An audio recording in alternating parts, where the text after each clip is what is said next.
আসসালামু আলাইকুম।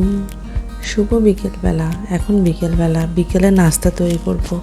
তো আজকে ভাবলাম খুব শর্টকাটে রাঁধুনি হালিম মিক্স রান্না করি, কারণ বাসাতে আজকে গরুর মাংস, খাসির মাংস দুটোই রান্না হয়েছিল, যার জন্য আমাকে আর খুব বেশি কষ্ট করতে হয়নি। আর রাঁধুনি হালিম মিক্সটা খুবই তাড়াতাড়ি রান্না হয়ে যায়।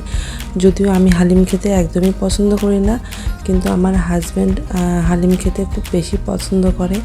তো ভাবলাম যে আমি না খেলেও বাসার সবাই তো পছন্দ করে, তো পুরো প্যাকেটে রান্না করলাম। তো এখানে খুব সহজেই রান্না হয়ে যায়। হালিম মিক্সে দুটো প্যাকেট থাকে। একটি হচ্ছে ফুটন্ত গরম পানিতে 15 থেকে 20 মিনিট একটু ভিজিয়ে রাখলে জিনিসটা খুব সুন্দরভাবে সেদ্ধ হয়ে যায়।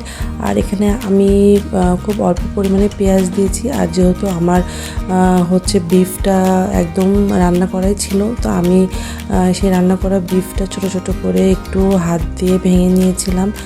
আর সেখানে আমি বিফের কোনো ঝোল বা কোনো মশলা দিইনি, শুধু বিফটা নিয়েছিলাম। যেহেতু এখানে হালিমের একটা এক্সট্রা মশলা থাকে, আমি সেই মশলাটা দিয়ে জাস্ট পানি দিয়ে নাড়া দিতে দিতে কিছুক্ষণের মধ্যে খুব সুন্দর একটা কালার চলে এসেছিলো, যার জন্য আমার খুব বেশি সময় লাগেনি। তো খুব অল্প সময়ের মধ্যেই আমার হালিম মিক্স রান্না হয়ে গিয়েছিল। তো এই তো মাংসটা যখন কালার আসলো, তখন আমি ভিজিয়ে রাখা হালিম মিক্সের যে মেন উপকরণ, আমি সেইটা দিয়ে খুব সুন্দর করে নাড়াচাড়া করে করে দিলাম। আর এখানে আমি পরে একটু গরম পানি অ্যাড করেছিলাম, যাতে সুন্দরভাবে জিনিসটা কষিয়ে একটু ফোটানো হয়। তো এগুলো রেডি করা হচ্ছিল হালিমের সাথে খাওয়ার জন্য। এখানে একটু আদা কুচি না দিলে হালিমটা খুব বেশি টেস্ট হয় না আর কি। তো এই তো আমার হালিম রান্না অলমোস্ট শেষের দিকে। কালারটাও খুবই সুন্দর এসছে, কারণ হালিম মিক্সের যে মশলাটা থাকে সেটাতে খুব সুন্দর একটা কালার চলে আসে এবং খুব তাড়াতাড়ি রান্নাটা হয়েও যায়।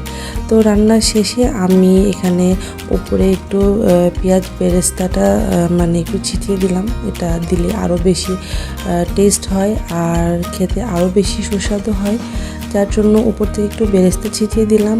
আর এই তো এখন সার্ভ করা হলো বাটিতে। আলহামদুলিল্লাহ, খেতে অসাধারণ হয়েছিল। তো সবাই খেয়ে খুবই প্রশংসা করলো। আর আপনারাও জানাবেন এভাবে রান্না করলে কেমন হয় আর কি।